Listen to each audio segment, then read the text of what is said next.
Bang Habib, bagaimana itu? Tadi Bang Andi Malarangeng sudah cerita eranya PSBY itu bukan zakon kabinet namanya. Tapi orang-orang teknokrat nanti diduduki untuk jabatan-jabatan tertentu yang memang dia bukan dari partai politik. Seperti itu kah atau mungkin tambah banyak? Kita nggak tahu, cuma memang kalau berdasarkan hukum ada jabatan-jabatan tertentu memang yang harus dari institusi tersebut. Misalnya putusan Mahkamah Konstitusi di Undang-Undang Kejaksaan saat ini mensyaratkan Jaksa Agung adalah jaksa karir, ya. Ya hal yang mirip kan misalnya kepolisian, ya, TNI dan lain sebagainya. Walaupun saya berpandangan tidak terlalu sepakat, tapi kan kita harus taat pada konstitusi, ya. Nah kalau soal konsepnya Pak Prabowo, ya, Pak Prabowo ini kan sejak dahulu juga punya tim ahli, tim pakar dalam berbagai hal yang sumbernya juga bukan hanya partai politik, ya. Di bidang ekonomi beliau juga banyak sekali narasumbernya, ya. Ketika merumuskan misalnya program-program Astacita, ya, itu kan titik beratnya kan di program ekonomi. Banyak juga yang bukan orang dari partai politik, banyak dari kampus-kampus, dari universitas orang tidak berlatar belakang politik seperti yang Badan Gizi, ya, itu kan bukan orang parpol sebetulnya, ya, Prof. Dadan kan, bukan, memang murni akademisi. Apakah berikutnya beliau karena berinteraksi dengan Pak Prabowo misalnya atau berinteraksi dengan partai politik lain lalu tergerak menjadi kader partai politik, itu lain hal. Tapi murni itu adalah memang bukan orang politisi, bukan politisi kayak saya gini kan, saya kan politisi sejak muda berpartai politik tapi menjalankan profesi, ya. Kalau itu memang benar-benar Prof. Dadan itu murni akademisi, ya. Nah, pasti saya pikir ada juga yang seperti itu, ya.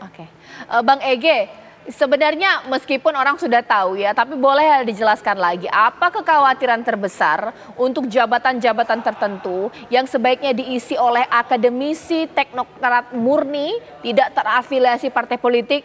Ini kepentingan ujung-ujungnya, ini bagaimana Bang Ege? Ya, kalau saya mau melihat begini, ini sebelum menjawab langsung ya apa yang disampaikan Caca, saya mau mengatakan kebetulan ada Andi Malarangeng di sini dan juga teman-teman yang lain. Ini kan sudah banyak kesempatan ya dengan kecerdasan presidensialnya Bapak Prabowo itu. Dia banyak berdiskusi dengan Pak SBY misalnya. Lalu juga sebentar lagi saya yakin akan berkomunikasi dengan Bu Mega gitu. Nah pada konteks tertentu dia juga sering juga berbicara di kampus.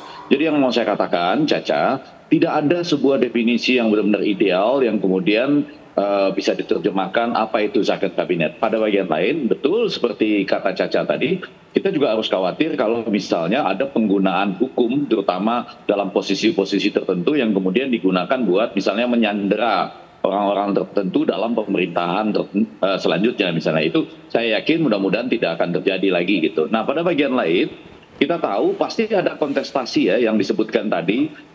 Misalnya nama-nama yang diusulkan maupun yang dikehendaki sesuai dengan visi misi dan apa yang diinginkan oleh Bapak Presiden terpilih.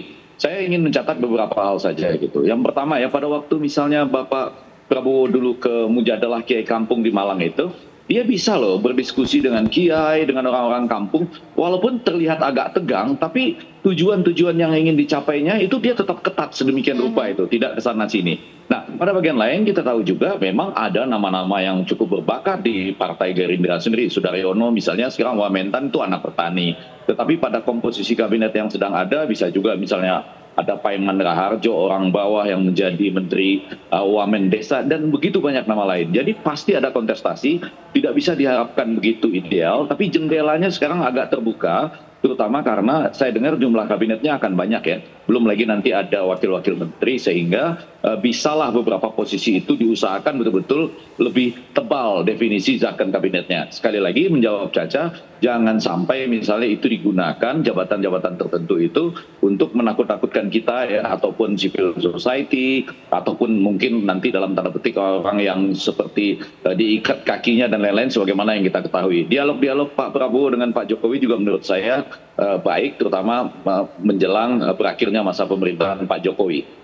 Oke, Bang Doli, bolehlah diberikan juga pendapat ini. Kalau memang nanti ada jabatan tertentu yang diisi oleh ahli atau bagaimana komposisinya, tapi kan kita tahu secara politik buat apa partai politik berdarah-darah mendukung Prabowo Gibran kalau ternyata ini diberikan kursi untuk ahli. Ini seperti apa? Mungkin logika sederhananya seperti itu. Enggak lah, saya kira kan seperti yang saya katakan tadi, kita jangan sekali lagi ya. Jadi jangan dikotomikan antara kalangan akademisi, profesional, teknokrat gitu ya dengan kalangan partai politik. Bangsa ini membutuhkan kerjasama di antara kita semua, ya. Adanya sinergi antara kader-kader partai politik dan juga para tenaga-tenaga ahli itu, teknokrat dan segala macam. Nah, itu yang saya kira penting untuk dibangun oleh siapa saja, di era mana saja di dalam penyusunan kabinet itu. Ya, jadi the right man on the right place itu yang paling penting. Ya, jadi saya kira dari pengalaman ya, karena memang presiden terpilih kita itu selama ini dengan sistem pemilu yang ada itu belum ada yang lahir atau terpilih hanya didukung oleh satu partai politik. Ya, pasti mereka dimenangkan atau diusung ya oleh gabungan partai politik. Nah, oleh karena itu saya kira tidak bisa juga menafikan keberadaan partai politik di dalam penyusunan kabinetnya. Karena pertemuan terbentuknya koalisi itu kan juga karena ada kesamaan visi untuk membawa Indonesia 5 tahun ke depan. Dan itu penting ada dukungan partai politik buat presiden siapapun gitu loh. Nah, oleh karena itu saya kira tidak ada rumus misalnya nanti ada ada irian gitu ya. Wah, nanti yang berdarah-darah partai politik. Saya kira Pak Prabowo itu pasti tahu mana yang terbaik. Dia tahu siapa orang yang akan ditempatkan akan membantu untuk dia ke depan 5 tahun ini.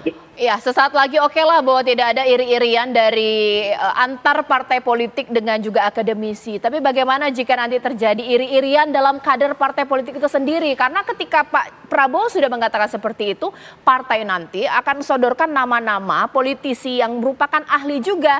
Jadi politisi murni tidak ada sangkut pautnya dengan keahlian. Gejari dong, padahal begitu banyak mendukung Pak Prabowo. Sesaat lagi di Apa Kabar Indonesia Malam.